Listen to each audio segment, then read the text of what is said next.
Bismillah. Il y avait un homme nommé Nasuh qui s'occupait au hammam du service des femmes. Son visage était très efféminé, ce qui lui permettait de dissimuler sa virilité. C'était un maître dans l'art du déguisement. Et depuis des années qu'il agissait ainsi, personne n'avait découvert son secret. Mais en dépit de son visage et de sa voix flûtée, son désir était ardent. Il couvrait sa tête d'un voile, mais c'était un jeune homme bouillant. Souvent, il se repentait de cette activité, mais son désir reprenait le dessus. Un jour, il alla voir un sage afin que celui-ci lui procure le secours de ses prières. Le sage comprit d'emblée la situation et n'en laissa rien paraître. Ses lèvres étaient comme cousues, mais dans son cœur, les secrets étaient dévoilés. Car ceux qui connaissent les secrets ont la bouche fermée d'un sot.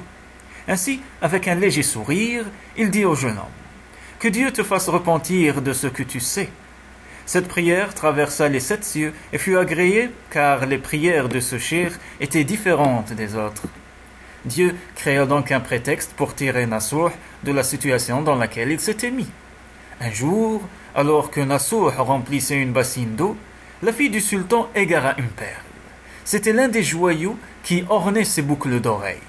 Toutes les femmes présentes se précipitèrent de tous côtés pour la retrouver et l'enfermaient les portes. On eut beau fouiller partout, la perle demeura introuvable.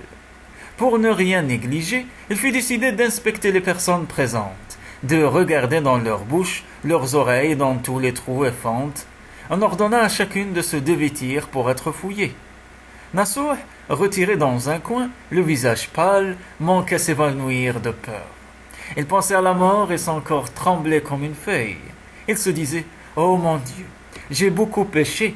J'ai manqué à mes bonnes résolutions, et quand viendra mon tour d'être fouillé, qui peut dire combien de tortures je subirai ? Je sens déjà l'odeur de roussi de mes poumons.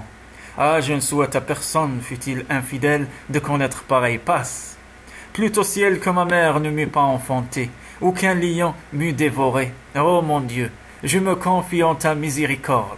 Prends pitié de moi, accorde-moi la grâce, car chaque pore de ma peau est comme mordu par un serpent. Si tu couvres ma honte, je me repentirai de tous mes péchés.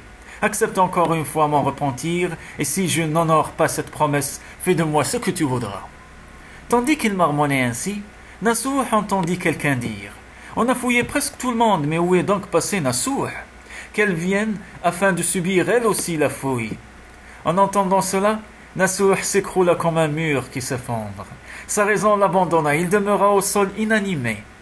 Dans cet état, alors qu'il était hors de lui-même, il put atteindre le secret de la vérité. Alors que rien ne subsistait de son existence, une faveur fut faite à son âme. Celle-ci s'échappa de la raison pour rejoindre la vérité.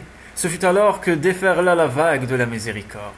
Soudain quelqu'un cria : « Voici la perle, je viens de la trouver, rassurez-vous et réjouissez-vous avec moi. » Les femmes battirent des mains en disant : « Tout s'arrange. » L'âme de Nasuh revint à la surface et ses yeux revirent le jour. Chacun lui faisait des excuses pour avoir douté de son honnêteté. « Nous t'avons calomnié, Nasuh, mais comme c'est toi qui étais la plus proche de la fille du sultan, n'était-il pas normal que tu sois soupçonné en premier ?» En fait, les femmes auraient bien voulu commencer la fouille par elle, mais par respect pour son intimité avec la fille du sultan, elles avaient voulu lui laisser ainsi une occasion de se débarrasser de la perle.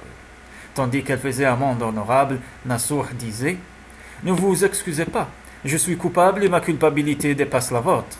Ce qui m'arrive est une faveur de Dieu, mais en réalité je suis pire que vous ne vous l'imaginez.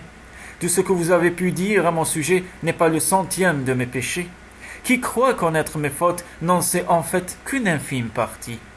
Dieu qui jette un voile sur toute honte connaissait bien mes péchés. Iblis, qui fut un temps mon maître, était devenu mon disciple. Dieu connaissait mes fautes, mais il les a cachées pour m'épargner la honte. Avec sa miséricorde, il m'a ouvert le chemin du repentir.